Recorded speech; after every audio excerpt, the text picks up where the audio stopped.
So we're going to the house. Sean is going to ring the doorbell, which you should hear the dog bark. He's going to open the door. We hear a dog barking. There's our search and rescue dog. He's going to stop there. Tell him, Sean. Quiet, cat. Then place. Quiet, go place.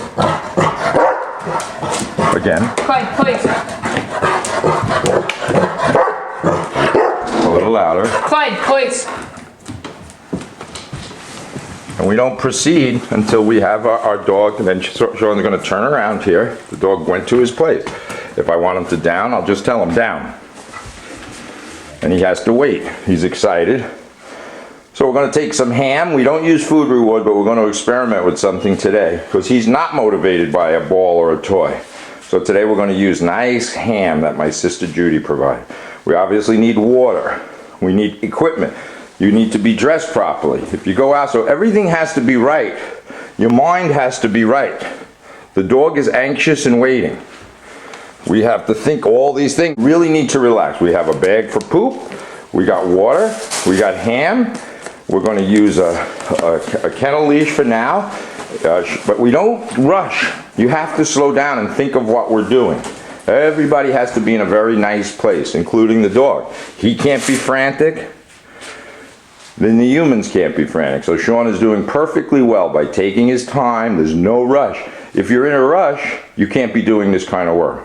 I don't care if it's a life and death situation. You can't rush this. You have to take your time. And then the dog is relaxed. If we're frantic, the dog is going to be frantic. If we come running in, screaming and yelling, so Sean just came in, the dog is very excited because he's already been cued of what's happening. He knows exactly what we're doing.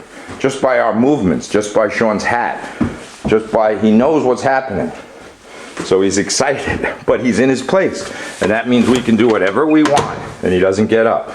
So if you have guests that are afraid of dogs, or if the dog just stays there, there's not a problem. He goes there. Why? Because that's where he gets all his meals. We'll talk about that later. We're going to cut for a minute. Okay, so it's still March 2nd. Now, the trick is here with all of these things with dogs is to slow things down. So we're prepared. You got to, now we took care of our human needs, we got to make sure the dog is taken care of. So we open the door and see what we see. Get back. So he's anticipating too much. Get up. Good boy. So can you see the dog up there, Sean? You can use your... He needs to slow his mind down, or he's like a frantic child going to Disney World. He loves what we're going to do. So I need to meet his needs. So that means he's fed, he had water, now he needs to relieve himself. Maybe. Okay. Good boy. And he's going to sniff around, hopefully pee and poop. We make sure that you have to... Okay, babe. Good. Watch the dog. So the point is, before we move on, he pees, he poops, we check our environment. We know we have to have obedience. Before you do anything else, you have to have good obedience. If you can't do this, because you're afraid the dog is going to chase a cat, you can't go looking for missing children. Because if there's cats in a building, he's going to chase the cat. Good boy. So, good boy, Clyde. So he's all excited. I'm just going to use a kennel lead, a piece of rope. Come on, babe. And then we're going to go off on our mission, looking for a missing 14-year-old child. Cut. So, here's our search and rescue team. Well prepared, relaxed. The dog is focused. Our handler is well prepared, dressed appropriately. Good shoes, sneakers, supplies.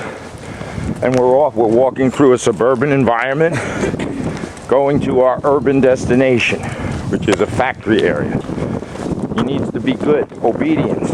Without this, he can't go any further. Jog a little. And we might have to speed it up. Good. All right, you can let him off just drop the leash, just drop it, good. So here we are, we're working towards our suburban factory, but the dog, tell him it's okay, put him on free time. Okay, Clyde. Get low, good. Good, that's good, then stand up, good. Now notice Sean has a stick with him. He needs that for his protection and the dog's protection.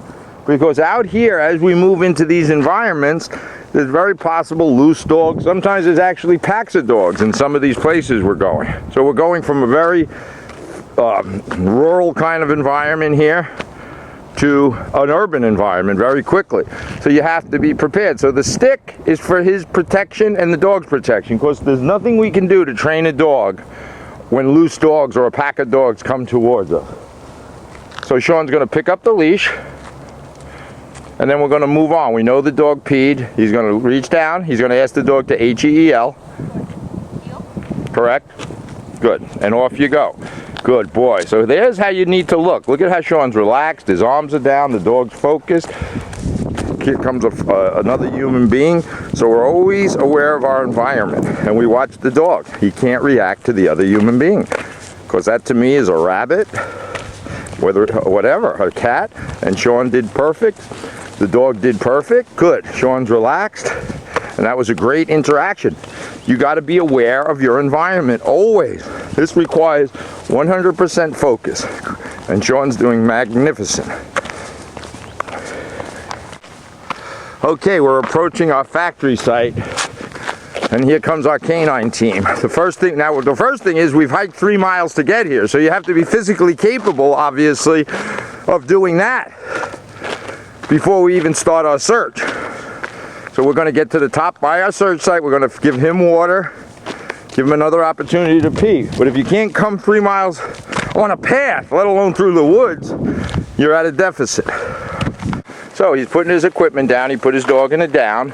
He's going to give him water, then free time. And we have to assess this as dangerous. We're going into a very dangerous environment. And all we're doing, the dog doesn't have enough intellect to decide what's dangerous. We have to. So we're marrying our human intelligence with the dog's wonderful ability to hunt. And we're going to use natural obstacles, or somewhat unnatural. We don't need to go to an agility course. We have an agility course right in front of us. I'm going to cut. Sean, give him free time. Okay. And then he's going to come over and do what he needs to do. He smells some food there.